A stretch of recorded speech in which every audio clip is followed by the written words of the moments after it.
നമസ്കാരം. ജനാധിപത്യത്തിൽ വലിയ പ്രാധാന്യമുള്ള ഒരു സുപ്രധാന പദവിയാണ് പ്രതിപക്ഷ നേതാവിൻ്റെത്.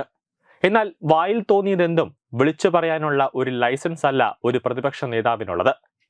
രാഹുൽ ഗാന്ധി നാളെ ഇന്ത്യൻ പ്രധാനമന്ത്രിയായാൽ എന്തായിരിക്കും രാജ്യത്തിന്റെ അവസ്ഥ? അങ്ങനെ സ്വപ്നം കാണാൻ പോലും രാജ്യത്തിലെ ജനങ്ങൾ ആഗ്രഹിക്കുന്നില്ല എന്നതാണ് യാഥാർത്ഥ്യം. നമ്മുടെ രാജ്യം നശിക്കണമെന്ന് രാഹുൽ ഗാന്ധി വിചാരിക്കുന്നു എന്ന് നാളെ ആരെങ്കിലും ഒരു ആരോപണം ഉന്നയിച്ചാൽ അതിനെ തള്ളിക്കളയാനാകില്ല. കാരണം രാജ്യവിരുദ്ധരുമായിട്ടാണ് രാഹുൽ ഗാന്ധിക്ക് കൂട്ട്.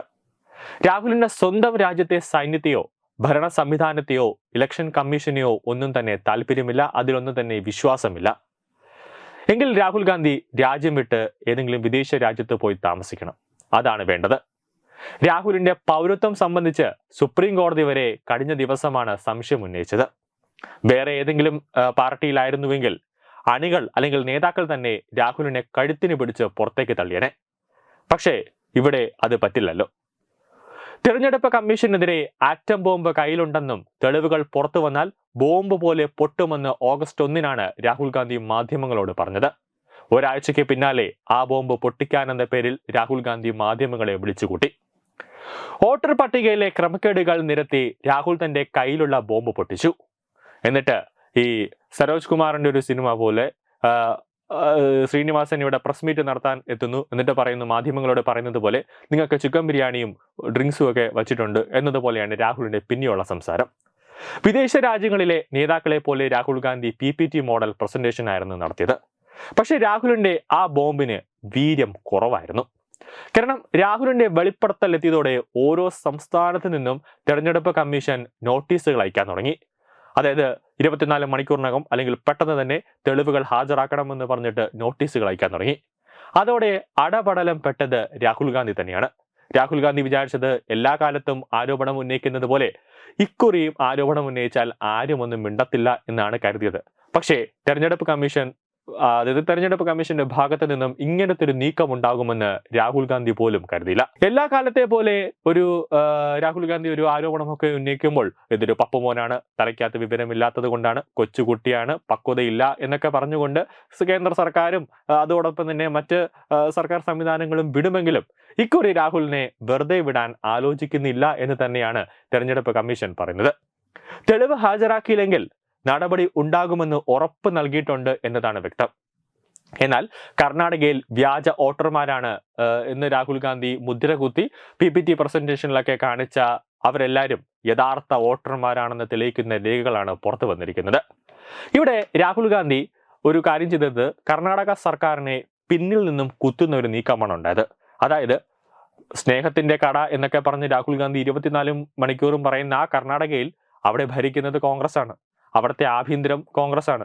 അപ്പോൾ ഒരു തെരഞ്ഞെടുപ്പ് നടന്നപ്പോൾ അവിടെ വ്യാജ വോട്ടർ സംവിധാനങ്ങളുണ്ട് എന്ന് പോലും കണ്ടെത്താൻ പറ്റുന്നില്ല എങ്കിൽ കോൺഗ്രസ് എന്തിനു ഒരു സംസ്ഥാനത്ത് ഭരണം നടത്തുന്നു എന്ന് തന്നെയാണ് ജനങ്ങൾ ചോദിക്കുന്നത്.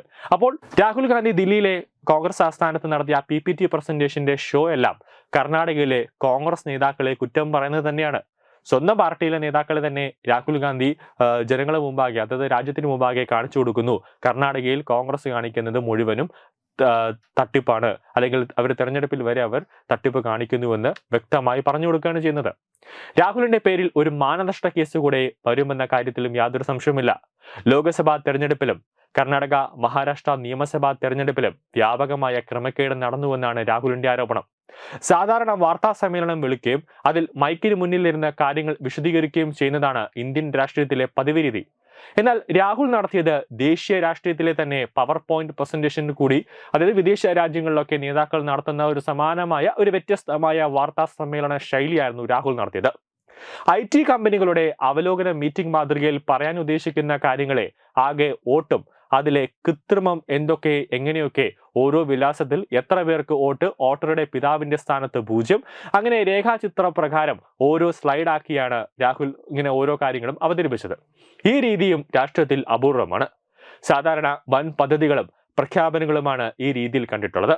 ഇത് നമുക്കറിയാം, ജോസ് സോറസിന്റെ PR ടീം ചെയ്തു കൊടുത്ത ഒരു പവർ പോയിന്റ് പ്രസന്റേഷനാണ്. അല്ലാതെ കോൺഗ്രസിലുള്ള ഒരാൾക്കും ഇതുപോലത്തെ ഒരു പ്രസന്റേഷൻ ചെയ്യാൻ കഴിവില്ല.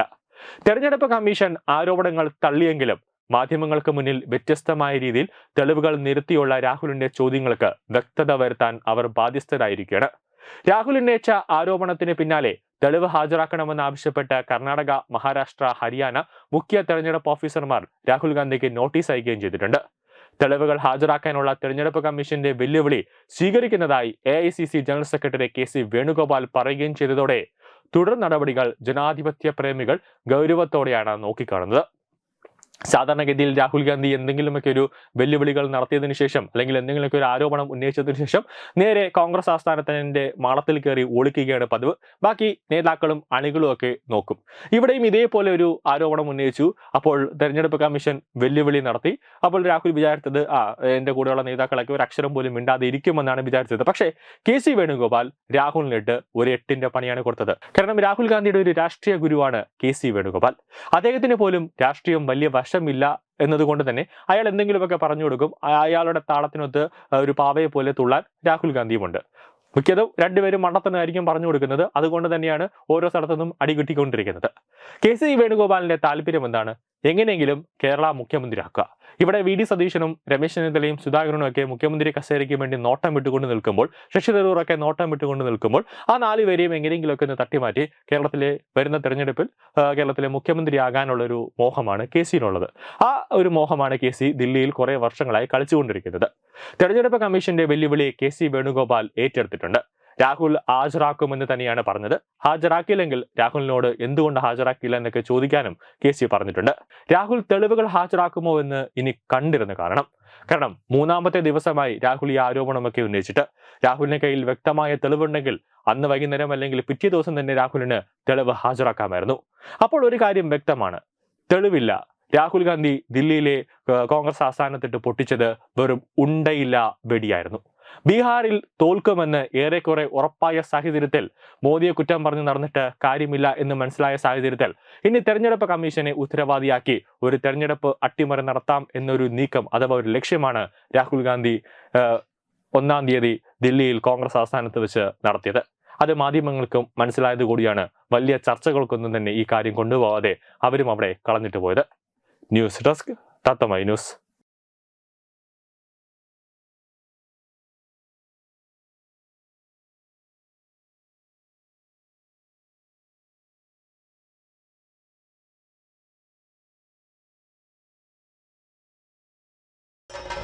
ഭാരതത്തിലെ അതിപ്രശസ്തമായ ക്ഷേത്രങ്ങളിലേക്ക് മലയാളം ന്യൂസ് നെറ്റ്വർക്ക് സംഘടിപ്പിക്കുന്ന ആധ്യാത്മിക യാത്രകൾ. പ്രമുഖ ട്രാവൽ ഏജൻസിയായ യാത്രാനന്ദയുമായി ചേർന്ന് മലയാളം ന്യൂസ് നെറ്റ്വർക്ക് ഒരുക്കുന്ന യാത്രയിൽ ചുരുങ്ങിയ നിരക്കിൽ നിങ്ങൾക്കും പങ്കാളികളാകാം. ഭാരതത്തിലെ പ്രമുഖ ശക്തിപീഠമായ അസമിലെ കാമാഖ്യ ക്ഷേത്രത്തിലേക്കാണ് ആദ്യ യാത്ര. കാമരൂപമെന്ന് കാളിദാസനും പ്രാഗ്ജ്യോതിഷപുരമെന്ന വ്യാസനും വിളിച്ച അതിമനോഹരമായ സംസ്ഥാനമാണ് അസം. സമമായി മറ്റൊന്നില്ല എന്നാണ് അസമിന്റെ അർത്ഥം. ബ്രഹ്മപുത്ര നദിയും ഹിമാലയവും ദൃശ്യചാരുത കൊണ്ട് അനുഗ്രഹിച്ച അസമിലെ കാമാഖ്യ ഇന്ത്യയിലെ തന്നെ ഏറ്റവും പ്രധാനപ്പെട്ട കാളി ക്ഷേത്രങ്ങളിലൊന്നാണ്.